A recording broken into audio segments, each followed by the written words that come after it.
Bonsoir à toutes et à tous, bienvenue dans cette édition d'information dans l'actualité ce soir. C'est un pas important qui vient d'être franchi dans le cadre du retour à l'ordre constitutionnel avec l'adoption de deux importants projets de loi. Il s'agit de la loi portant identification des personnes physiques et celle relative au régime de l'état civil. Et puis le département de la jeunesse et des sports a procédé ce mercredi au lancement officiel des travaux de rénovation du stade général Lansana Conté de Nongo. La cérémonie a mobilisé l'ensemble des acteurs impliqués dans la réalisation de ce projet. Enfin, la commission mixte de gestion des frontières de la Guinée et de la Côte d'Ivoire poursuit sa mission de sensibilisation dans le cadre de la mise en œuvre du programme Frontières de l'Union africaine. Nous irons ce soir dans les localités de Zabanagoro en Côte d'Ivoire et Gunouta en Guinée. Voilà pour le sommaire. Encore une fois, bonsoir à tous. C'est un pas important qui vient d'être franchi dans le cadre du retour à l'ordre constitutionnel avec l'adoption de deux importants projets de loi. Il s'agit de la loi portant identification des personnes physiques et celle relative au régime de l'état civil. C'était en présence de plusieurs membres du gouvernement acteurs de la vie nationale. Robert Siditono, Mohamed Yansani. Les deux lois adoptées hier à la faveur de cette séance plénière viennent s'ajouter à la longue liste des textes de loi déjà votés par l'organe législatif de transition. Le premier va combler le vide juridique qui persistait dans l'identification des personnes physiques dans le pays. Il apporte des innovations notamment concernant, entre autres, le rapprochement de l'état civil des populations par la création des centres principaux, des centres secondaires et des centres de déclaration de l'état civil et de l'identification. La consécration du mariage dans les lieux de culte, la mise en place d'un système de dématérialisation et de digitalisation des actes de l'état civil qui permettra de stocker au niveau national et de les sécuriser. Le second texte adopté dote désormais le pays d'un régime de l'état civil qui devrait permettre la mise d'un système de l'état civil fiable, propre, conformément à normes régionales. Le présent projet de loi donne un régime juridique propre à l'identification des personnes physiques qui, avant ce projet, n'existait pas. Il prévoit des règles visant à garantir et assurer la sécurité juridique citoyenne guinéenne et la protection de leurs données personnelles, politique publique sur les données fiables en perpétuelle évolution. Mieux que la population guinéenne et la population étrangère résidant en République de Guinée. Suite à l'adoption de ces deux textes de loi, le ministre de l'administration du territoire a insisté sur les enjeux de ces lois votées. Il a par ailleurs aussi certaines dispositions à prendre pour l'application stricte. Si nous parvenons à poser les jalons d'une réforme juste de l'enregistrement des faits d'état civil, il faut noter que nous parviendrons à résoudre les différentes problématiques. Toutefois, selon faire sans rationaliser et encadrer l'identification des personnes physiques au bénéfice des citoyens guinéens et des autorités. Ce contexte justifie la révision du cadre normal sur l'état civil qui s'inscrit d'abord dans la perspective de favoriser la mise en place d'un système d'état civil et pérenne permettant d'aboutir notamment à un mécanisme de collecte de données citoyens et à la délivrance généralisée des actes authentiques. Dans son discours introductif à l'examen et à l'adoption de ces deux lois, le président du CNT explique la portée et la place de ces deux lois adoptées au processus de développement durable du pays. Vous convenez avec moi, quand on parle de probité dans notre pays, ça fait couler beaucoup de temps.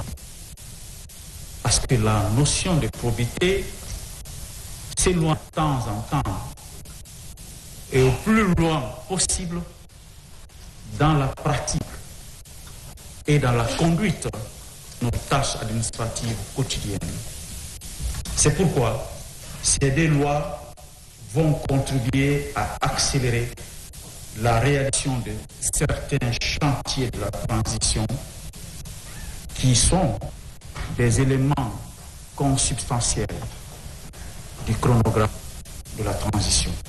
Enfin, le Premier ministre chef du gouvernement, au nom de l'État, a loué tous les efforts qui ont abouti à l'adoption de ces deux lois avant d'inviter à la mise en place des stratégies pour leur appliquer. Nous repartons très satisfaits parce que ces deux textes que vous venez d'adopter sont des lois extrêmement importantes pour la suite du retour à l'ordre constitutionnel.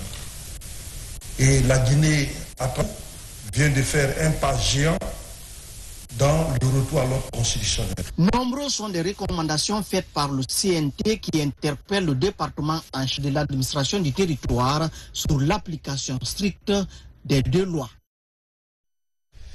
C'est parti pour les activités du concours de beauté physique et intellectuelle Miss Guinée 2023. Le coup d'envoi a été donné par la première dame de Guinée. C'était à la résidence du comité d'organisation Sutuara Touma.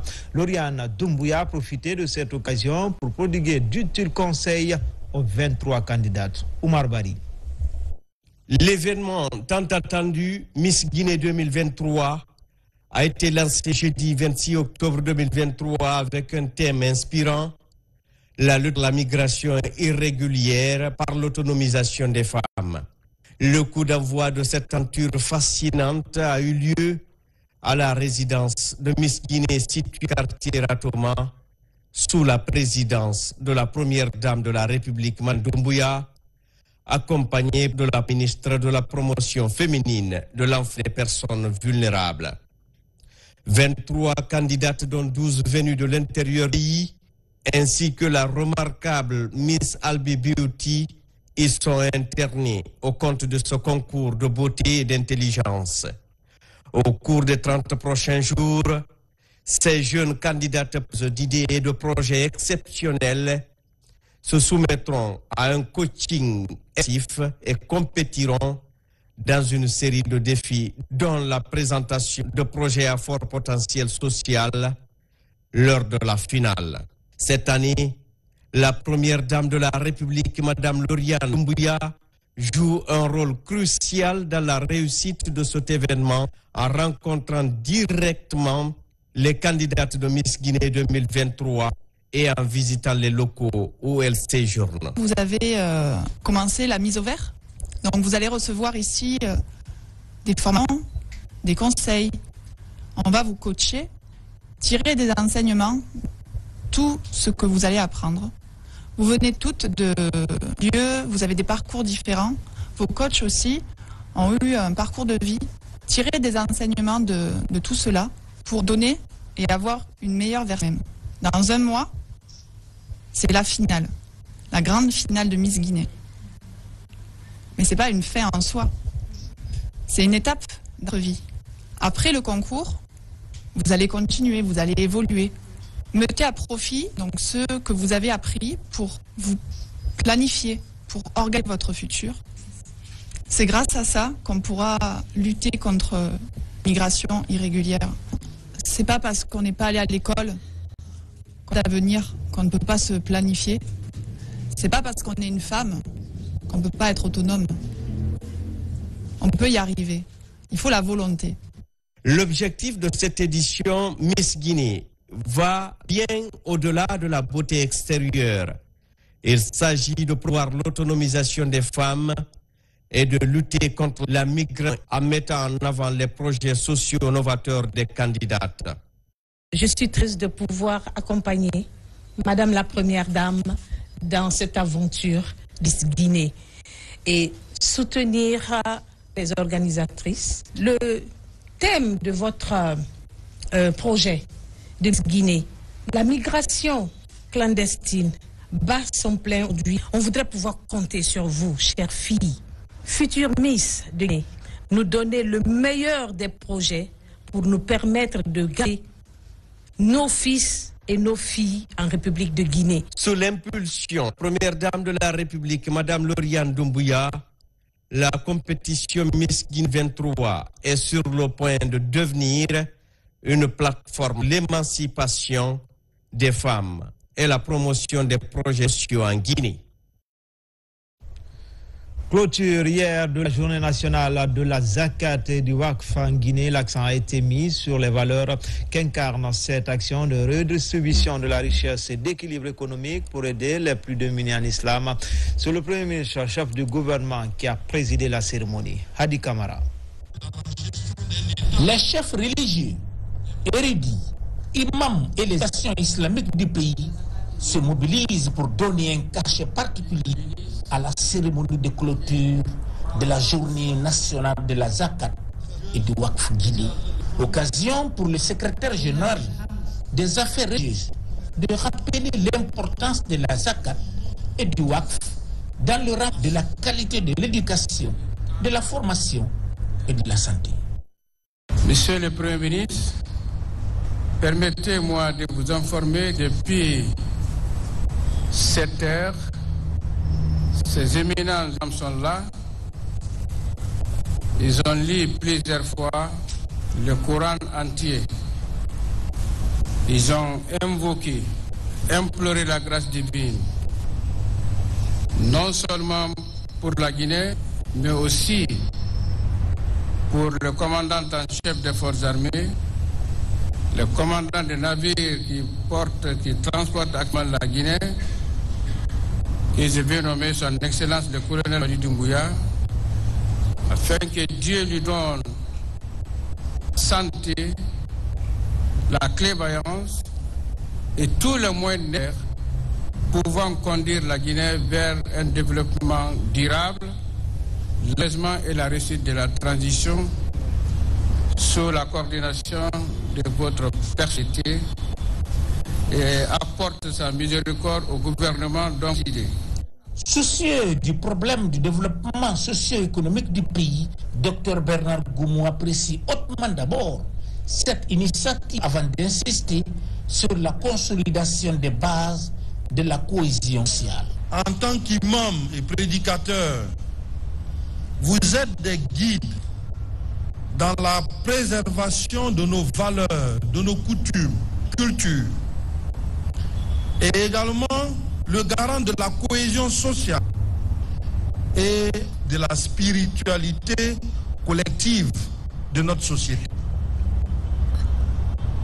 Le président de la République, chef de l'État, son Excellence le colonel Mamadi Doumbouya, cesse de saluer vos efforts dans votre appui à l'avènement du 5 septembre 2021.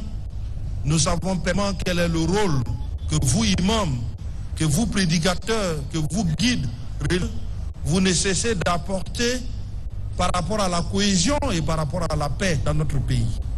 C'est pourquoi il a tenu à marquer sa reconnaissance du rôle crucial que joué par la remise de cette récompense dont je suis porteur. C'est dans cette ferveur religieuse que le premier imam de la mosquée Faisal, Elhadj Mamadou Saloum, a prodigué d'utiles conseils allant dans le sens renforcement du tissu social avant de procéder aux prières et bénédictions en faveur de la paix, de la stabilité, de la cohésion, de l'unité et du progrès dans le pays. En plus bref et en image, 11 moissonneuses batteuses destinées au monde rural.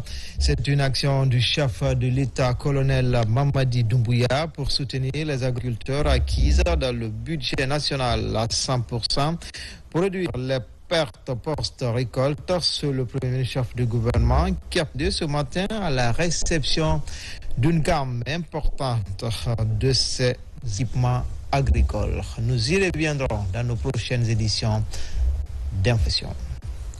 Des équipements et engins roulants pour les différentes directions du ministère de l'Information et de la Communication. La remise officielle s'est déroulée ce jeudi.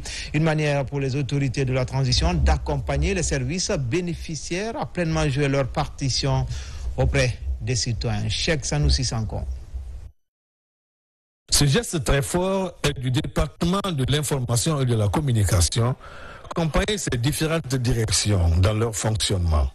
ce jeudi, en présence du ministre, directeur du cabinet de la présidence de la République, stock important d'engins roulants et d'équipements de collecte, de traitement et de diffusion d'informations a été remis aux directions, à savoir le quotidien Auréa, la RTG, la radio rurale de Guinée, le service de diffusion et le centre de perfectionnement. Le chef de l'État, dans sa vision, a bien voulu donner des instructions au chef du gouvernement Bernard Gomou afin que, dans nos lettres de mission, nous ayons des objectifs bien précis. Et parmi ces objectifs, nous avons notamment la modernisation et les équipements des services de médias publics. Donc, c'est aujourd'hui que nous procédons à la remise à toutes les directions, non seulement de moyens logistiques, mais également d'équipements de collecte et de traitement de données pour les directions telles que ORA, la RTG, les radios rurales de Guinée, mais également les directions des services de diffusion et aussi le centre de formation de perfectionnement.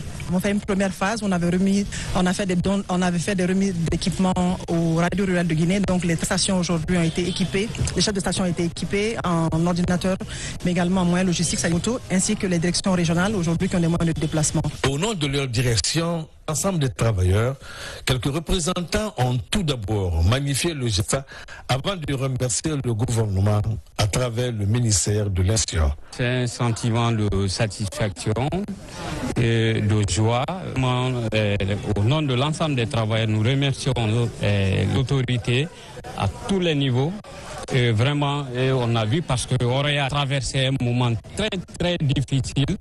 Ces véhicules que nous venons de recevoir viennent renforcer nos capacités de fonctionnement, viennent renforcer le confort de travail et donc on pourrait plus facilement atteindre les résultats que nous avons inscrits dans nos plans d'action guidés par le gouvernement. Ces équipements de dernière génération vont davantage contribuer à qualifier la prestation de ces médias de service public dans l'intérêt bien entendu des autorités et des citoyens. D'autres mesures sont en vue, dira Madame la ministre, qui se dit déterminée à ne rien ménager, mener la presse nationale à bien se positionner dans le paysage médiatique du pays. Formation des hommes de médias en période de transition. Le ministère de la Communication poursuit l'exercice pour une communication inclusive et responsable. Des journalistes venus des différents groupes de presse apprennent les techniques de communication en période de crise. Nemana Kamara. La Guinée est en période de transition. À l'approche des futures échéances électorales, le rôle des journalistes est primordial pour maintenir un climat de paix. C'est justement pour amener ces hommes de médias à traiter les informations avec professionnalisme et responsabilité que le FADEM, Fonds d'appui au développement des médias, a organisé cette rencontre d'échange. C'est un atelier de consultation avec ces acteurs médiatiques qui ont encore une certaine diversité.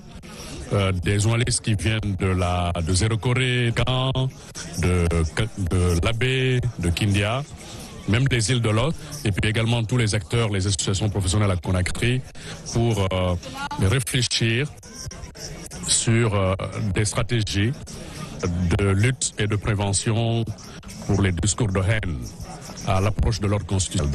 Cet atelier de réflexion et de consultation avec les acteurs médiatiques sur la prévention des discours de haine s'intègre dans un effort des Nations Unies à améliorer la cohésion sociale, à consolider la paix, améliorer la communication inclusive, pacifique et professionnelle.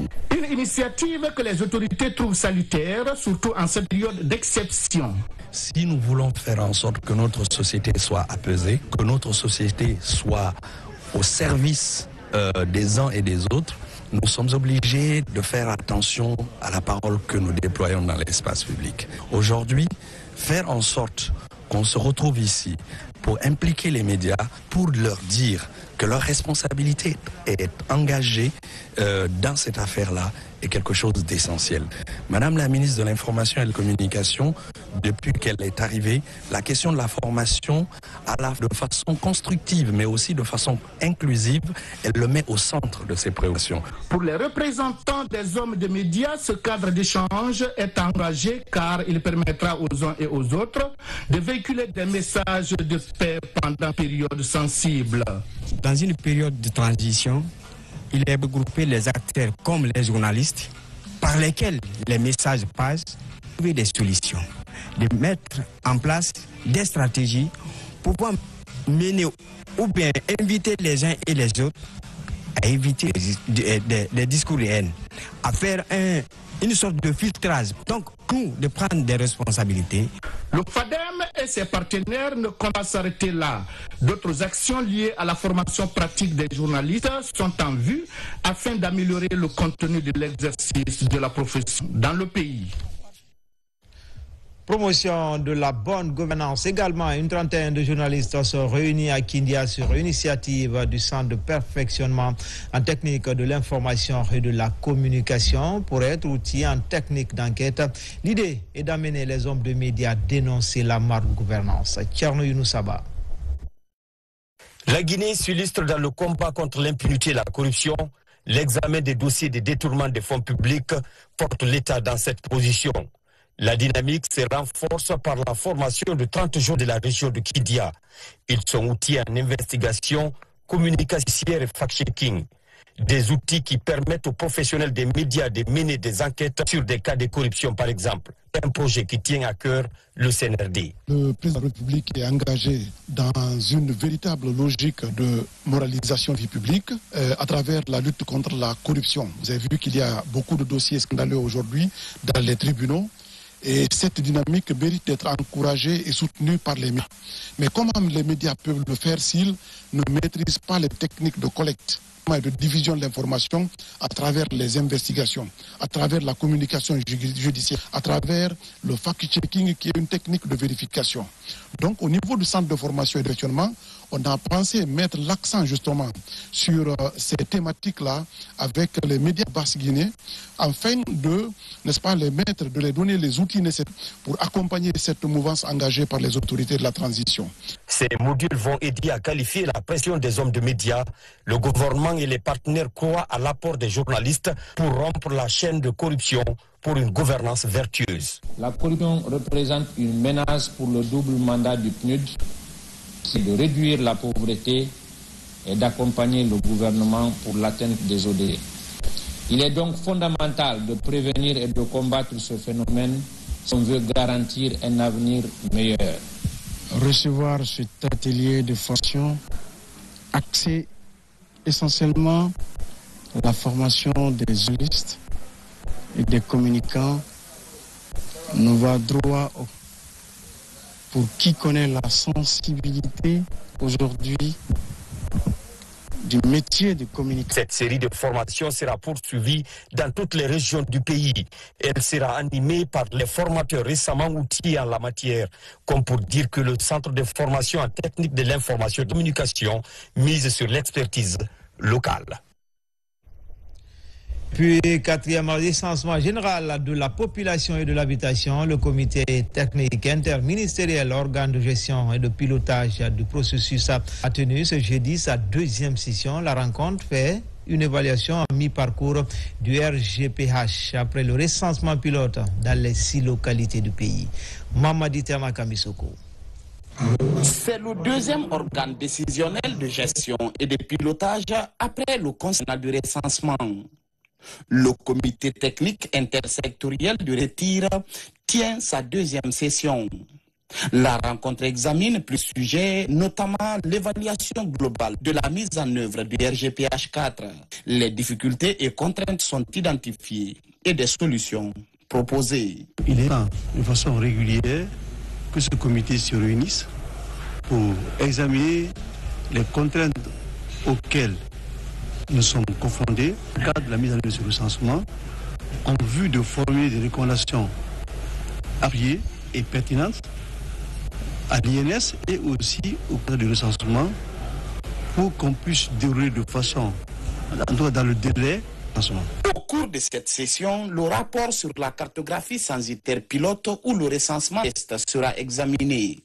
Dans ce processus du RGPH 4, le ministère de Formation et de la Communication est pleinement impliqué. Et c'est important que tout le monde sache que c'est essentiel dans le processus de planification, dans le processus de budgétisation de notre propre développement. Et donc le ministère de l'Information et de la Communication intervient à ce titre ici. Ce comité technique est dirigé par le secrétaire général du ministère du Plan et son homologue de l'Habitat. L'occasion de rappeler les enjeux liés à l'opération. Le RGPH 4 est bien plus qu'une simple opération statistique. Il est le reflet de notre engagement inébranlable envers le développement inclusif et durable, la justice sociale et la prospérité pour tous les habitants de notre pays. Dans la mise en œuvre du 4e recensement général de la population et de l'habitation, l'Institut national de la statistique met la transparence au cœur de ses actions. L'objectif est de permettre à chaque citoyen de se sentir concerné par l'opération d'envergure nationale. De son côté, le centre d'appui et de suivi des entreprises routières, cheville ouvrière dans l'élaboration des normes et procédures de passation des marchés publics des entreprises évoluant sur le terrain suivent actuellement une session de formation pour mieux exécuter les travaux routiers. Explication Abakar Junior Kamara. Pour la réalisation des infrastructures routières de qualité en Guinée, la refondation exige une batterie de mesures.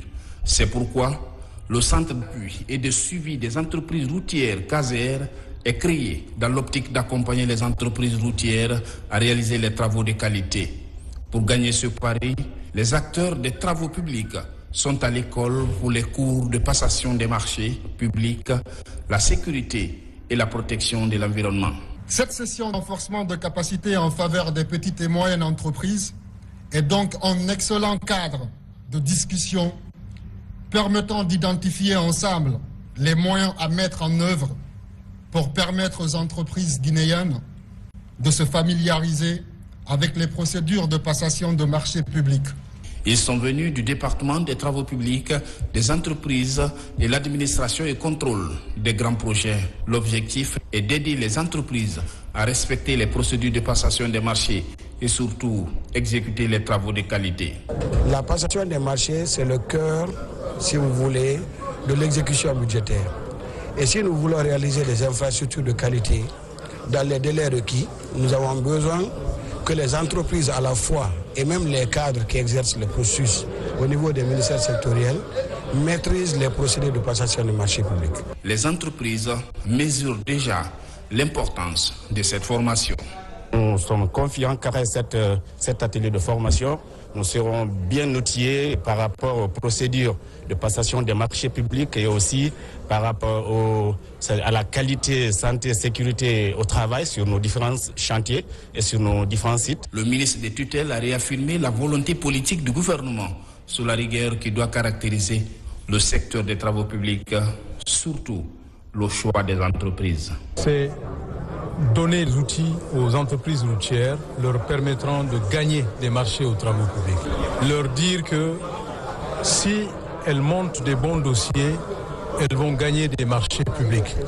On n'est plus dans une étape où on a besoin de relations, on a besoin de payer de l'argent pour avoir un contrat de travaux publics. Le CASER est chargé de l'appui des petites et moyennes entreprises du secteur des travaux publics et compte pérenniser ses actions de formation de tous les acteurs du secteur des infrastructures et des travaux publics. Comme annoncé dans les titres, le département de la jeunesse et des sports a procédé ce matin au lancement officiel des travaux de rénovation du stade général Lansana Conté de Nongor. La cérémonie a mobilisé l'ensemble des acteurs impliqués dans la réalisation de ce projet longtemps attendu par les mordures du Curon. Djibril Kamara, Mangamouri Kamara.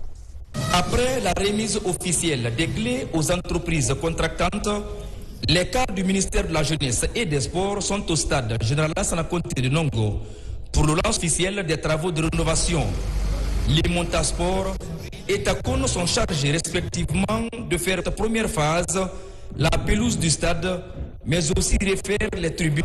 et l'extérieur du stade conformément aux exigences de la CAF et de la FIFA. Pour les parties du stade, vous avez déjà les tribunes, la structure elle-même que nous allons améliorer légèrement. Nous allons respecter les conditions du cahier de charge. Nous allons faire effectuer les travaux pendant une durée de 7 mois. Au stade général Lassana Conté de Nongo, un vaste chantier est dans la cour. Les parkings doivent être en béton armé. Déjà, les machines sont... Au moment où on nous retirait l'organisation de la Coupe d'Afrique des Nations, peu de Guinéens croyaient à l'avenir et aux engagements pris par le président de la transition, le colonel Mamadi Doumbouya. Et aujourd'hui, nous sommes là pour matérialiser cet engagement et prouver aux populations guinéennes que l'engagement pris par le gouvernement de continuer à réaliser les infrastructures avec ou sans la CAN est devenu aujourd'hui une réalité. C'est un processus qui vient de démarrer et qui va continuer. Selon les normes qu'a finalement des travaux à effectuer sur ce stade général de Lansana Conté. Donc aujourd'hui, je suis content non seulement que les travaux ont démarré, mais que les entreprises ont pris l'initiative de dire notre volonté de doter la Guinée des infrastructures sportives. Donc aujourd'hui, nous nous associons à cette initiative-là, mais le plus important pour nous, c'est l'espoir gardé pour dire que dans peu de temps, dans sous peu de temps, l'équipe nationale puisse jouer devant son ligue. Pour doter le pays d'infrastructures sportives de standing international, le gouvernement de la transition, à travers le ministère de la Jeunesse et des Sports, fait face aux exigences de la CAF et de la FIFA. Le stade 28 septembre en chantier depuis des mois et le stade général Lansana Conté de Nongo seront rénovés pour que désormais les équipes nationales et clubs reçoivent les matchs internationaux à domicile. Pour renforcer les capacités opérationnelles des centres médico-chirurgicaux des unités militaires de l'arrière-pays, 3 ambulances médicalisées sont mises à la disposition du commandement de la 4e région militaire de Nzérékoré. C'est une action du ministère de la Défense nationale. Sergent-chef Abdulkader Kamara, il est correspondant de la presse militaire. Le ministère de la Défense nationale renforce les capacités opérationnelles des études sanitaires militaires de l'arrière-pays. 3 ambulances médicalisées sont mises à la disposition de 3 centres médico-chirurgicaux de la 4e région militaire de Nzéré. Il s'agit du bataillon autonome de Guéguédou, du bataillon d'infanterie de Macenta et la portion centrale de Nzérékoré. C'est le colonel Damaoulé Dumessi, commandant la 4e région militaire de Nzérékoré, qui a procédé à la remise de ces engins roulants. Nous remercions très sincèrement toute la haute hiérarchie militaire qui a pensé à nous, au bataillon d'infanterie de Macenta, en mettant à notre disposition une ambulance. Cette ambulance est un moyen qui renforce le commandement. C'est un sentiment de satisfaction à l'endroit de nos chefs hiérarchiques d'avoir pensé au CMCA de la 4e région militaire de Nzérékoré. Ça va accroître aussi la capacité opérationnelle du CMCA de la 4e région. Elles sont destinées aux évacuations sanitaires des malades pour une prise en charge des patients militaires et leurs familles.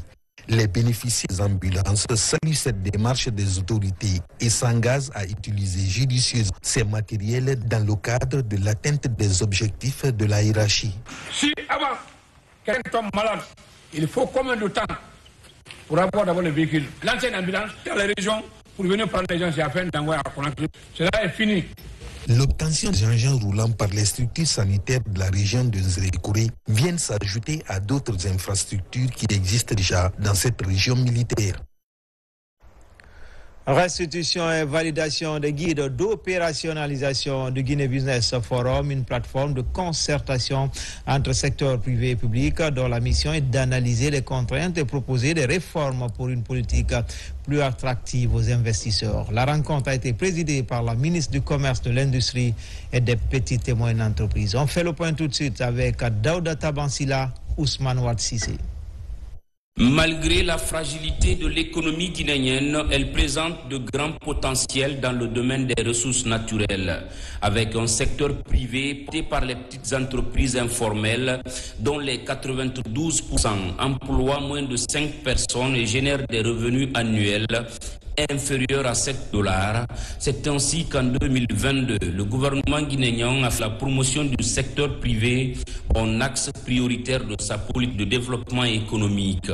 Guinée Business Forum est la convocation c'est pour se retrouver, proposer des réformes allant dans le sens de l'amélioration du climat d'affaires au niveau de la Guinée. Se retrouver, se concerter de façon périodique afin de mettre sur la table de concertation les difficultés, les contraintes liées à l'exercice de leurs activités. Le rôle du secteur privé, ce n'est pas seulement de s'enrichir et appauvrir l'État, mais c'est d'enrichir l'État, que l'État aussi ait les moyens pour financer ses projets de développement. Donc en cela, nous devons travailler ensemble pour, comme tous les pays émergents du monde, faire que la richesse soit créée, l'emploi et la croissance soit boostée. Guinée Business Forum est aussi une plateforme stratégique sur laquelle s'appuient les différents programmes et grandes réformes enclenchées pour une croissance accélérée du climat des affaires en Guinée. L'opérationnalisation du GF devient donc un impératif pour les acteurs socio-économiques et l'État, qui ensemble doivent élaborer et mettre en œuvre des politiques, plans, projets et programmes allant dans le sens de la compétitivité des entreprises et des produits guinéens, afin de résister à la rude concurrence dans un contexte de mondialisation et de crise économique, sanitaire et climatique. À travers cet outil, la Guinée veut ainsi créer un cadre de dialogue formel et un environnement attractif aux hommes d'affaires. Dans l'actualité également, la commission technique mixte de gestion des frontières de la Guinée et de la Côte d'Ivoire poursuit sa mission de sensibilisation. C'est dans le cadre de la mise en œuvre du programme Frontières de l'Union africaine. Deuxième étape, les localités de Zabanagoro en Côte d'Ivoire et Gonota pour la Guinée. Mohamed Lamine Kamara, Abdelrazak Souma, envoyés spéciaux. Pendant qu'une mission conjointe d'experts guinéens et ivoiriens séjourne à Dakar à la recherche des documents administratifs et cartographiques sur la frontière commune aux archives de l'AOF, la commission technique mixte de matérialisation de frontières de son côté traverse plusieurs obstacles pour rejoindre les localités frontalières ciblées par la mission. La deuxième étape de cette offensive touche les districts de Gonota en Guinée et de Zabanakoron en Côte d'Ivoire. À l'image de l'étape précédente, le processus de pérennisation de la paix et de la cohésion sociale le long de la frontière commune est au centre des différentes communications. Traduire le message de paix, de cohésion sociale, de vivre ensemble, de l'acceptation de l'autre. Nous voudrions que, après cette rencontre, que vous retourniez, pour ceux qui ne sont pas venus, que vous puissiez leur transmettre ce message. Nous venons de la part de nos deux gouvernements pour vous appeler à paix, à la cohésion sociale. Nos présidents de la République se parlent. Ils mettent tout ensemble pour ne pas qu'il y ait des problèmes entre la Côte d'Ivoire et Guinée. Dans ces deux localités, l'adhésion des populations au projet de délimitation et de démarcation de la frontière est totale. Pour ce faire, l'accompagnement des deux gouvernements pour la réussite du projet s'avère éminent. La commission qu'ils ont fait aujourd'hui, je suis très content. Je suis très content. Vraiment, on veut la paix entre la Guinée et la Côte d'Ivoire. On est des frères. Moi-même, maman vient de la Guinée. Il y a un besoin d'une intervention très rapide et de façon harmonieuse. Ce qui m'amène à inviter l'ensemble des acteurs des actions plus fortes le long de cette frontière. Cette stratégie de rapprochement des populations frontalières a prôné la quiétude sociale et le vivre ensemble indique que la coopération transfrontalière entre la Guinée et la Côte d'Ivoire est au beau fixe. Espace santé, le temps est donné au compte du premier tour de journée nationale de vaccination contre la poliomyélite. Les enfants de 0 à 59 mois sont les cibles de cette campagne qui va s'étendre dans tout le pays. L'implication des ménages dans cette campagne est vivement sollicitée. Tcherno Maroufba, Ousmane Ouadsissi. C'est parti pour le premier tour des journées nationales de vaccination contre l'épidémie variante de poliomyélite circulant du type 2. La campagne dure 4 jours et touche 3 millions d'enfants de 0 à 59 mois dans 8 districts sanitaires du pays. La vaccination vise à protéger les enfants de cette maladie dont 11 cas ont été diagnostiqués au mois d'août en Guinée. Il est question de vacciner les enfants contre la poliomyélite, mais en plus de cela, nous allons aussi vacciner les enfants contre la diphtérie et la coqueluche, parce que ces deux maladies sont en épidémie depuis un certain temps. Donc cette campagne sera l'opportunité non seulement de lutter contre la poliomyélite, mais aussi de lutter contre ces deux maladies pour lesquelles nous avons noté des cas dans certaines préfectures. Pour cette campagne, les partenaires du ministère de la Santé et de l'Hygiène publique engagés dans la lutte contre la poliomyélite sont mobilisés. Durant 4 jours, les agents vaccinateurs vont sillonner les ménages afin de toucher plus d'enfants. L'accord des partenaires aux efforts du gouvernement pour lutter contre cette maladie, c'est un apport financier, technique et logistique, y compris les vaccins nécessaires. Cette fois-ci, nous allons toucher entre 3 millions et 3 300 000 enfants dans tout le territoire. Quand je dis ambitionnons, nous ne pouvons réussir cette ambition que si nous tous nous lisons. Pas nécessairement en tant que ministre ou directeur, mais simplement en parents. Parents pour vous, grands-parents pour nous autres. Mais en tout cas, chacun de nous se mobilise au niveau de sa famille, au niveau de son quartier, au niveau de sa commune et au niveau du pays pour qu'on puisse amener les enfants dans les centres de santé pour se vacciner ou alors rendre les enfants disponibles dans les familles quand les vaccinateurs et les vaccinatrices passent. Ce premier tour des journées nationales de vaccination contre la poliomyélite se déroule dans un contexte d'élimination de maladies invalidantes qui affectent plusieurs enfants.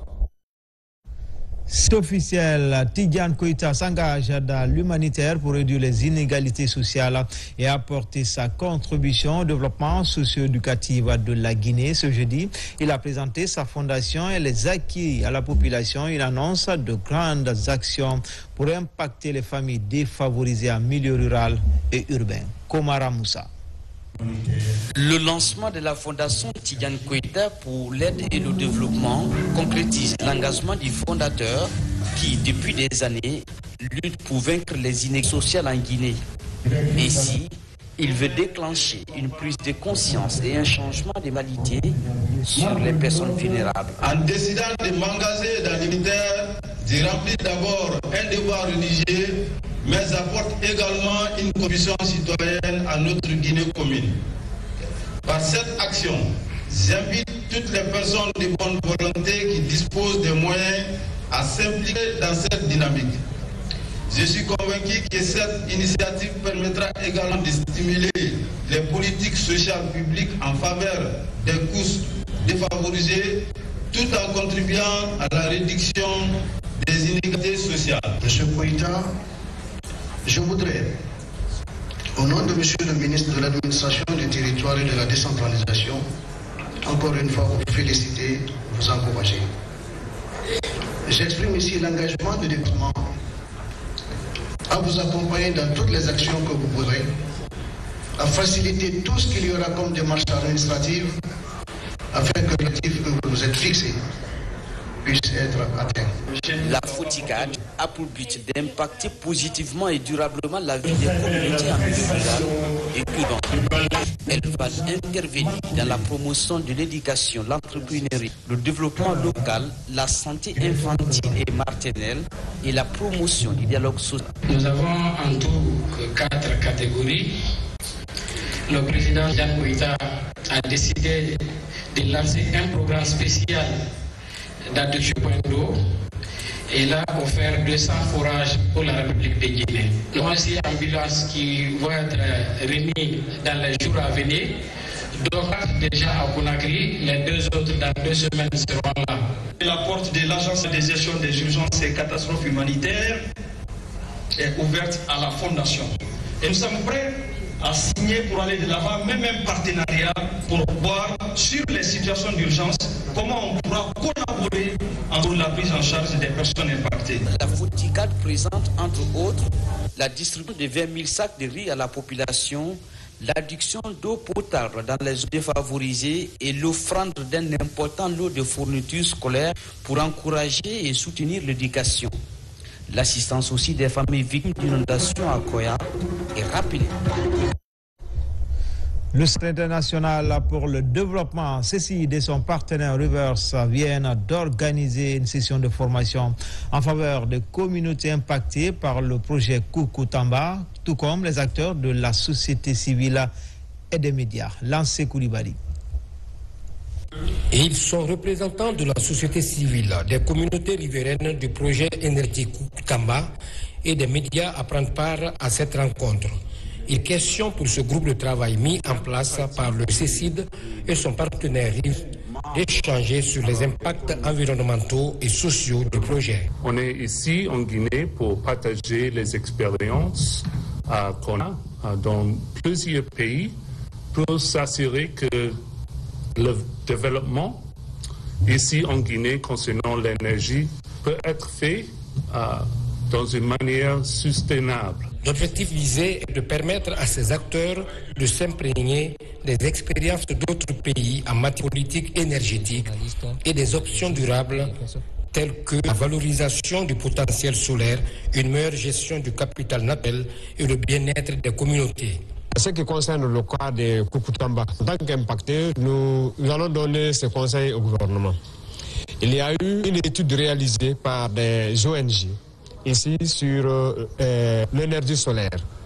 Pourquoi ne pas opter cette voie pour cette fois-ci, pour cet ouvrage solaire qui n'engendre presque pas d'impact de noyade des terres, de déplacement des populations. Pour promouvoir cette biodiversité, il faut bien amener les communautés à comprendre. Pour promouvoir les questions d'énergie renouvelable qui est liée à cette question de barrage hydroélectrique de Kukutamba. Je remercie encore une fois les partenaires pour leur soutien financier, technique, qu'ils n'ont jamais cessé de déployer pour le bonheur de nos collectivités. Au terme de ce conclave, des recommandations ont été formulées à l'intention d'autorités, notamment la prise en compte des préoccupations des communes impactées. Enfin, l'actualité internationale sous forme de télégramme avec cette fusillade aux États-Unis qui fait une vingtaine de morts de son côté. Le Conseil de sécurité des Nations Unies accepte de retirer les troupes de la MINUSCO en RDC. Commentaire d'Aouda Tavansila.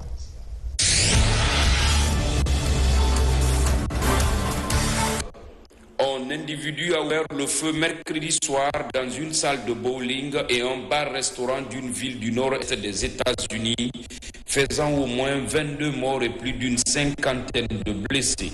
Le coupable est activement recherché. Le drame est venu s'ajouter à la longue liste des fusillades qui endeuillent régulièrement les États-Unis, où les armes à feu pullulent et sont facilement accessibles à l'achat. Le Conseil de sécurité de l'ONU a accepté de retirer progressivement les troupes de la MONUSCO, présentes dans l'est de la RDC, République démocratique du Congo. Si les discussions devraient prendre un certain temps et le retrait s'avérer progressif et ordonné, l'ambassadeur congolais a tout de même que cette prédisposition devrait permettre de réduire les tensions entre la population locale et la MONUSCO. Le secrétaire général des Nations Unies, Antonio Guterres, a appelé Israël à stopper les violations du droit international humanitaire à Gaza, souhaité un cessez-le-feu. Des propos qui ont provoqué la colère d'Israël, qui a demandé sa démission et menace de ne plus livrer le visa aux personnes de l'ONU.